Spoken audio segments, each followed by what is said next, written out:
The 24 consonant phonemes used in English, from if to ear.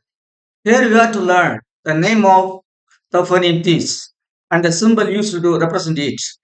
This symbol is absent both in Tamil and Sanskrit. So here I have used the English phonemic symbol of this phoneme. This symbol represents the phoneme ish.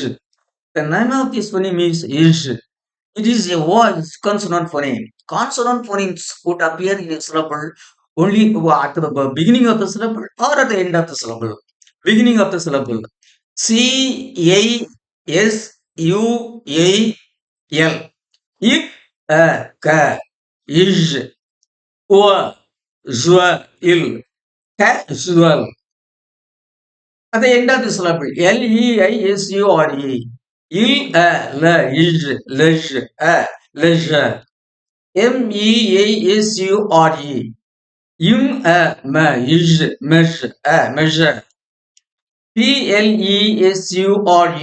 If, il, pleasure, pleasure. T Treasure. It treasure, treasure. Leisure, measure, pleasure, treasure.